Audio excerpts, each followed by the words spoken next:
Samantala sa likod po ng masayang Pasko at bagong taon sa Pilipinas, may mga kababayan po tayong OFWs na piniling magsakripisyo mag-isa sa ibang bansa para sa kanilang pamilya ngayong holidays.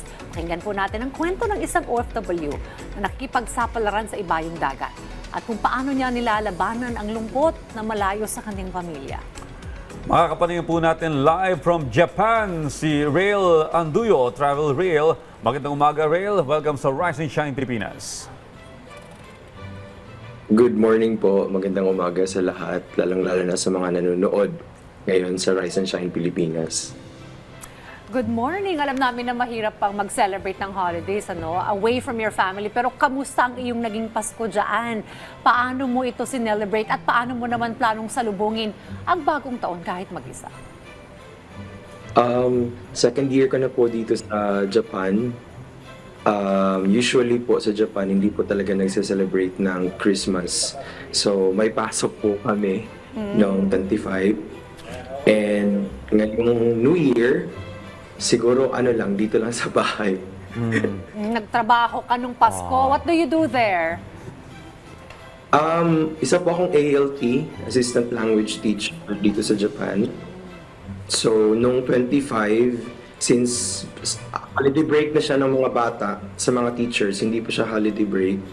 So, kami naman ay may ginagawang mga activity planning para sa next school year and yun, checking sa mga reports. Well, nakailang Pasko ka na ba dyan? At ano yung pinaka-namimiss ninyo sa Pasko at bagong taon dito sa Pilipinas? Ako po ay 7 years na OFW, 5 years po ako sa Thailand, and 2 years po. Second year ko na po na nag-celebrate ng Pasko dito sa Japan. Ang na-miss ko po, siguro yung kasama ko yung pamilya ko. Kasi sa 7 years ko po na nasa ibang bansa, palagi po akong wala during Pasko po. Okay, 7 taon na rin siya sa abroad, And taga saan ka ba dito sa Pilipinas? At saka, sino in particular yung pamilya na iyong namimiss dito, yung iniwanan mo bago ka mag-abroad? Ako po ay taga Baganga, Davao Oriental. Davao. So, medyo nasa pinakadulong south kami ng Pilipinas. So, miss ko talaga yung family ko. And yun, kasi every time pag may Pasko, may handaan po talaga kami sa bahay since birthday din po yan ng kapatid ko. Yun. Okay. Well, 7 years na, no? Paano ka nakapag-adapt na dyan?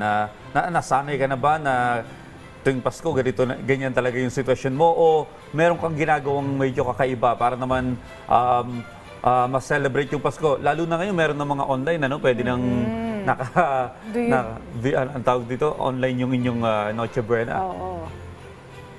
Siguro kasi sa Japan, ang Christmas is usually bumibili sila ng KFC. Parang naging tradition na yung fried chicken during Christmas dito. So, yun, parang ginaya ko na lang din, bumili ako ng sarili kong KFC and nag-celebrate dito sa bahay and tumawag sa family ko. So, after ng simbang gabi, kasi may simbang gabi sa atin, tapos may simbang gabi din dito, may Catholic Church dito sa Japan, kung saan ako nakatira. So yun, nag-video call ako sa family ko and at the same time, sabay kaming kumain during Christmas dinner. Ilan ba yung iyong mga kapatid? Ako po ay may 4 na kapatid. 4 na kapatid. Tapos pang ilan ka? And lahat ba ng mga kapatid mo nandito sa Pilipinas, ikaw lang ang nag-abroad? Yung apat po yung kapatid ko. Ako po yung bunso. So yung dalawa ko pong kapatid, dati po silang OFW. Tapos ako na lang po ngayon ang naging OFW sa amin. So siya na lang yung nasa ibang bansa, no? Pero ikaw ba nireregaluhan mo lahat ng mga kaibigan mo na nandito at kapamilya mo dito sa Pilipinas? At paano mo pinapadala to? Before Christmas o... may balikbayan box ba? May balikbayan box pang hinahanda ka? Siguro naging practical lang sa buhay this time. So, kung ano lang yung kailangan, kung ano lang yung gusto, yun lang din muna. Sa ngayon, kasi masyadong mahirap ang buhay sa Pilipinas. So, kailangan maging practical.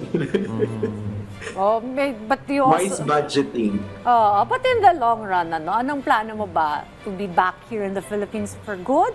Or do you wanna stay abroad? At saka pabalik-balik na lang dito sa Pilipinas? Ano ba yung long-term plans mo?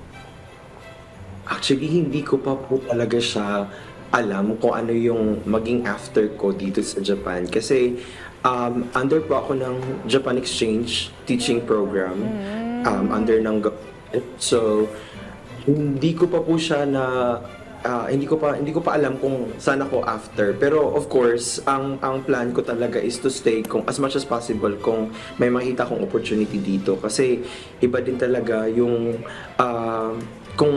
iba din talaga yung kung ano yung maging sahod mo dito na mapadala mo sa Pilipinas kasama na mai-share mo sa family mo. Okay, bilang panghuli, meron ka bang advice sa mga kapwa mo OFWs na medyo may struggle ngayon mentally dahil sa kalungkutan at alam mo naman, festive season to, tapos wala sila sa Pilipinas. Anong iyong mapapayo sa mga kapwa mo Pilipino sa abroad? Siguro para sa lahat ng mga OFW kahit sa ibang bansa or kahit dito sa Japan, magpakatatag sa sarili at habaan ng pasensya kasi minsan ang naging struggle ng mga OFW dito sa ibang bansa is masyadong ini-embrace yung kalungkutan. Siguro, parte na kasi yan ng pamumuhay ng isang OFW sa ibang bansa, ang kalungkutan. Ang gawin na lang siguro natin is, yun, labanan yung kalungkutan at gumawa ng mga bagay na magpapasaya sa'yo. Yun, kasi deserve mo din maging happy. Wow. Thank you so much, Riel. At para po sa lahat ng OFWs na mag-isa ngayong nagdaang Pasko at darating na bagong taon, well, hindi naman po kayo nag-iisa. Ang bawat sakripisyo po ninyo ay may katumbas na pagmamahal para sa pamilya naghihintay sa inyo dito sa Pilipinas. Riel, Happy New Year sa iyo dyan sa Happy New Japan! Year!